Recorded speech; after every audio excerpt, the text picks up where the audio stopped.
कहानी की शुरुआत होती है एक खूबसूरत ऑस्ट्रेलियन वाइल्ड लाइफ पार्क से, जहां तरह तरह के प्यारे जानवर रखे गए थे। दूर दूर से बच्चे और बड़े उन्हें देखने आया करते थे। लेकिन उन सब में सबसे ज्यादा प्यारा और फेमस था एक कोआला, जिसका नाम था प्रिटी बॉय। उसका अपना एक अलग सेक्शन भी था, जहां लोग उसे 24 घंटे लाइव देख सकते थे। लेकिन इसी पार्क में एक डार्क हाउस भी था, जहां खतरनाक माने जाने वाले जानवरों को रखा गया था, जैसे स्पाइडर, क्रोकोडाइल, लिजर्ड और स्नेक। इन्हीं जानवरों का शो चलाता था चार्ज और उसका बेटा चाची। आज मैडी, जो कि एक टाइपन स्नेक थी, पहली बार शो में हिस्सा लेने वाली थी। उसे उम्मीद थी कि लोग उसे पसंद करेंगे। लेकिन जैसे ही चार्ज लोगों को बताता है कि ये स्नेक सिर्फ 10 सेकंड में 100 लोगों को मार सकती है, तो वहां मौजूद सभी लोग डर जाते हैं और मैडी का पूरा कॉन्फिडेंस टूट जाता है। शाम को जब सभी जानवरों को वापस उनके पिंजरों में बंद कर दिया जाता है, तो मैडी उदास बैठी होती है।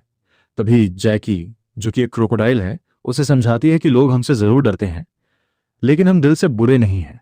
हमें बस खुद को सही तरीके से दिखाना होगा। इसके बाद जैकी सभी को अपने बारे में कुछ अच्छा बताने के लिए कहती है। सबसे पहले फ्रैंक नाम का स्पाइडर बताता है कि उसे डांस करना बहुत पसंद है। फिर नाइजल नाम का बिच्छू कहता है कि वो चाहता है कि दुनिया रंग बिरंगी हो, लेकिन उसे पीला रंग बिल्कुल पसंद नहीं है। फिर आती है जोई, एक थॉर्नी डेविल जो बहुत चालाक और समझदार थी। वो हमेशा किसी न किसी तरीके से जुगाड़ निकाल लेती थी। वो मैडी को हिम्मत देती है और कहती है कि तुम खास हो और तुम जो चाहो वो बन सकती हो। मैडी थोड़ी देर के लिए खुश होती है, लेकिन फिर प्रिटी बॉय की तरफ इशारा करते हुए कहती है, लोग उसे इतना प्यार करते हैं, लेकिन हमें कोई याद भी नहीं करता। तब जैकी उन्हें समझाती है कि एक दिन तुम सब जरूर इन पहाड़ियों में वापस जाओगे और अपने परिवार से मिलोगे। ये सुनकर सभी जानवर सो जाते हैं। अगले दिन फिर से उन्हें शो के लिए ले जाया जाता है, लेकिन हर दिन की तरह आज भी कोई उन्हें पसंद नहीं करता। सब उनसे डरते हैं। वहीं दूसरी तरफ प्रिटी बॉय बहुत खुश होता है। लोग उसके साथ सेल्फी लेते हैं, उसे प्यार करते हैं। तभी अचानक चाची जैकी के पिंजरे में गिर जाता है। सब डर जाते हैं कि अब जैकी उसे खा जाएगी, लेकिन जैकी उसकी मदद करती है और उसे सुरक्षित बाहर निकाल देती है। फिर भी लोग गलत समझते हैं और सोचते हैं कि जैकी उसे खाने वाली थी। इसी वजह से चार्ज गुस्से में आकर जैकी को पार्क से बाहर भिजवा देता है। मैडी और उसके दोस्त ये सब सीसीटीवी पर देखते हैं और बहुत दुखी हो जाते हैं। तभी मैडी के दिमाग में एक आइडिया आता है, क्यों ना हम यहाँ से भाग जाएं और उन पहाड़ियों की तरफ चलें जिनके बारे में जैकी ने बताया था। शुरू में बाकी सब डरते हैं और कहते हैं कि वो पहाड़ियां बहुत दूर होंगी, लेकिन मैडी उन्हें समझाती है, आज जो जैकी के साथ हुआ वो कभी भी हमारे साथ हो सकता है, और वैसे भी यहाँ कोई हमसे प्यार नहीं करता, सब हमें मॉन्स्टर समझते हैं। फिर वो धीरे से कहती है, लेकिन उन पहाड़ियों में हम आज़ाद होंगे, वहाँ हमारे अपने होंगे, हमारी फैमिली होगी। ये सुनकर सभी तैयार हो जाते हैं और भागने का फैसला करते हैं। जोई अपने जुगाड़ से सबको पिंजरों से बाहर निकालती है। फिर सभी मिलकर गार्ड से बचते हुए पार्क से बाहर निकलने का रास्ता ढूंढने लगते हैं। आखिरकार वो बाउंड्री के पास पहुंच जाते हैं, लेकिन तभी प्रिटी बॉय जोर जोर से शोर मचाने लगता है। मैडी उससे कहती है कि हम अपने परिवार के पास जा रहे हैं, प्लीज शोर मत करो, लेकिन वो नहीं मानता और ज्यादा चिल्लाने लगता है। मैडी उसे चुप कराने जाती है, लेकिन वो उछल कूद करने लगता है। इसी दौरान उसे करंट लग जाता है, वो बेहोश होकर नीचे गिर जाता है। अब सब परेशानी में पड़ जाते हैं। मैडी कहती है, अब हमें इसे भी साथ ले जाना पड़ेगा, वरना जैसे ही ये होश में आएगा सबको बता देगा। फिर सभी नीचे कूद जाते हैं और प्रिटी बॉय को साथ लेकर वहां से निकल जाते हैं। थोड़ी दूर चलने के बाद उन्हें सामने ऊंची ऊंची पहाड़ियां दिखाई देती हैं। मैडी खुश होकर कहती है, देखो, शायद वही हमारी मंजिल है। लेकिन पास जाने पर पता चलता है कि वो पहाड़ियां नहीं, बल्कि एक बड़ा शहर है। मैडी सभी का हौसला बढ़ाते हुए कहती है, कोई बात नहीं, शहर पार करके हम जरूर अपने असली घर तक पहुंच जाएंगे। इसके बाद वो सभी एक पक्षी के घोंसले में बैठकर नदी पार करने लगते हैं। रात का आसमान चमक रहा होता है। मैडी ऊपर देखकर पूछती है, ये चमकती हुई चीजें क्या हैं?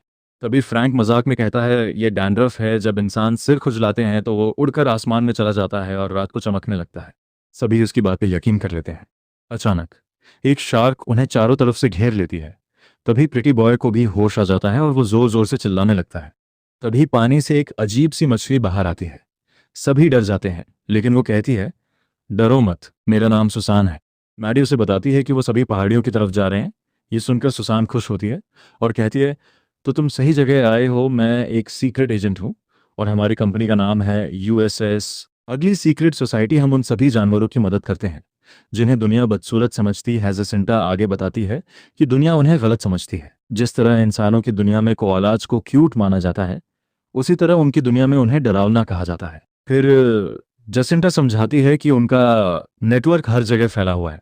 वो कहती है, जब भी कभी मुसीबत में फंसो, बस हमारा पासवर्ड बोल देना और वो पासवर्ड है, हम अगली हैं, तुम भी अगली हो, अगली ही ब्यूटीफुल है।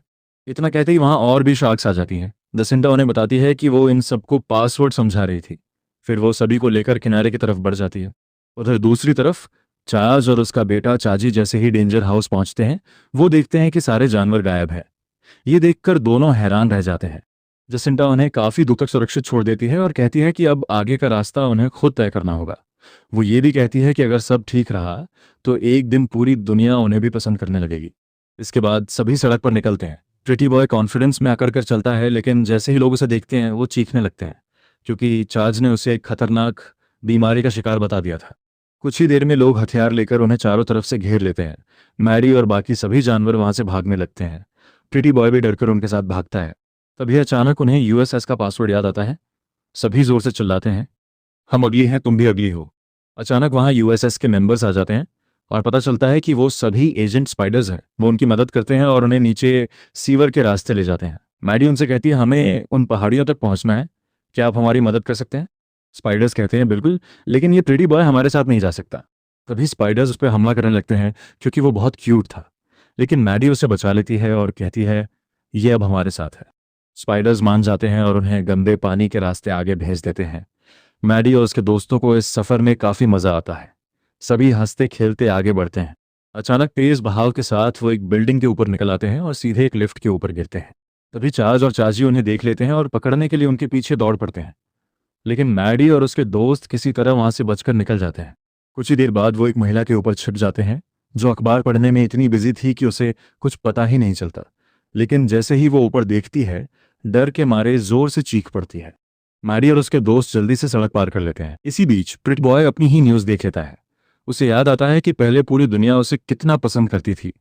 लोग उसके साथ फोटो लेते थे, उसे सबसे क्यूट जानवर कहा जाता था। लेकिन अब न्यूज़ में दिखाया जा रहा था कि वो बीमार हो गया है और शायद मर चुका है।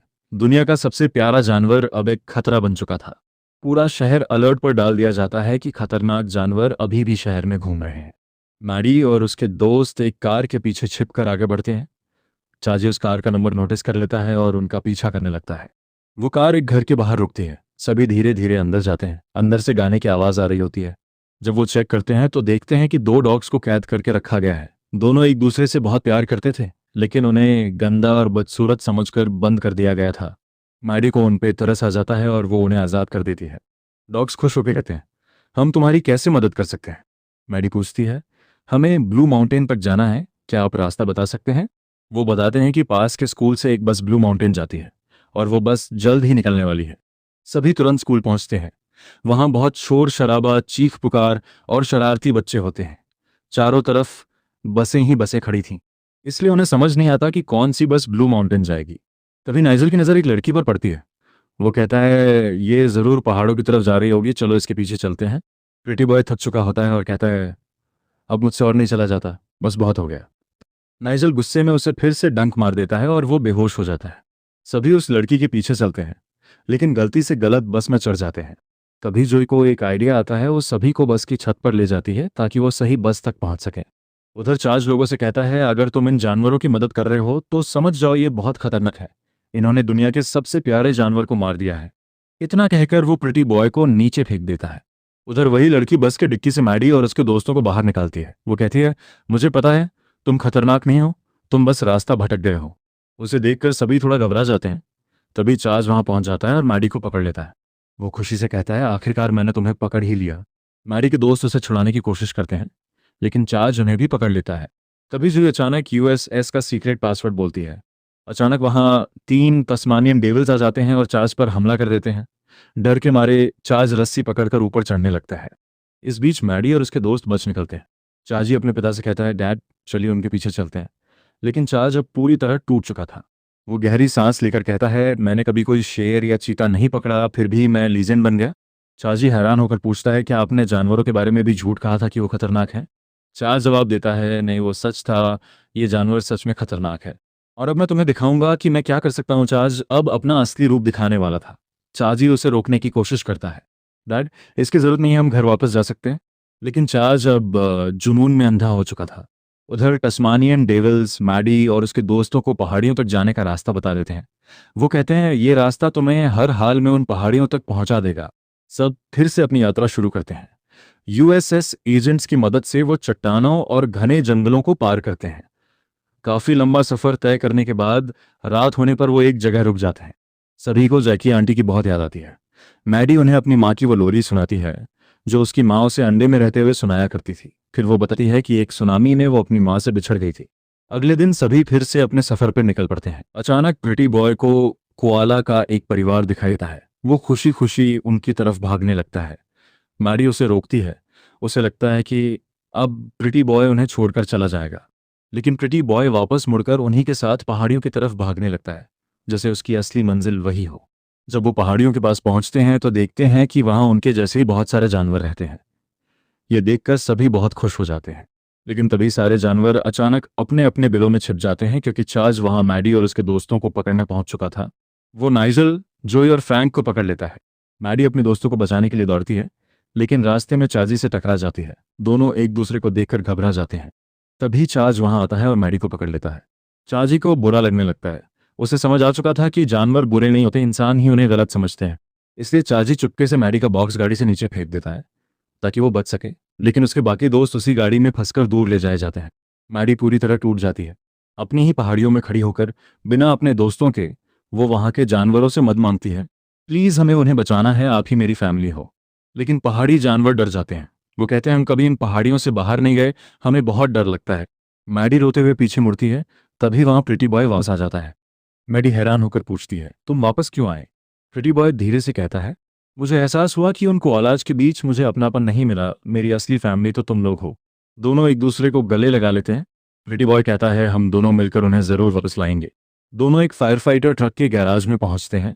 प्रिटी बॉय को ट्रक चलाना आता था, इसलिए वो ट्रक लेकर चार्ज की गाड़ियों के पीछे निकल पड़ते हैं।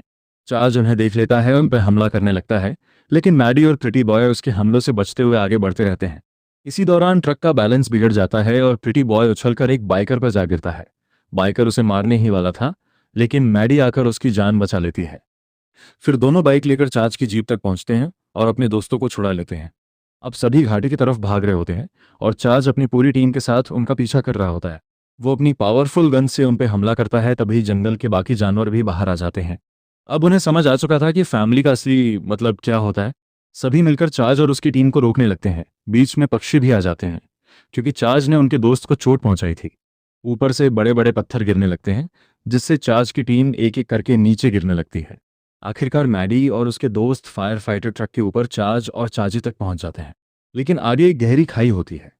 चार्ज ब्रेक लगाता है, लेकिन पीछे से एक बड़ा पत्थर ट्रक से टकरा जाता है और ट्रक नीचे की तरफ फिसलने लगता है।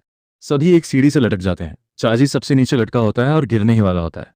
तभी मैडी और बाकी सभी मिलकर उसे ऊपर खींच लेते हैं। इसी दौरान मैडी की पुरानी कैंचुअल स्किन उतर जाती है और अब वो पहले से ज्यादा सुंदर, चमकदार और मजबूत दिख रही थी। चार्ज की आंखों में आंसू आ जाते हैं। वो अपने बेटे को गले लगाता है और फिर मैडी और बाकी सभी से कहता है अब मुझे समझ आ गया, जानवर बुरे नहीं होते, हम ही उन्हें गलत समझते हैं। इसके बाद सभी वापस पहाड़ियों में लौट आते हैं। वहाँ सभी जानवर मैडी और उसके दोस्तों का स्वागत करते हैं। वो डॉग्स भी वहाँ आ जाते हैं जिन्होंने उन्हें रास्ता बताया था। तभी जैकी आंटी भी वहाँ पहुँचती है। डॉग्स बताते हैं कि जैकी आंटी ही उस यूएसएस की असली हेड हैं और उन्होंने ही एजेंट्स को कहा था कि वो तुम सब पर नज़र रखें। ये सुनकर सभी इमोशनल हो जाते हैं और जैकी आंटी को देखकर खुश हो जाते हैं। और इसी के साथ ये कहानी हमें एक बहुत बड़ा मैसेज देती है कि असली खूबसूरती बाहर से नहीं बल्कि अंदर से होती है।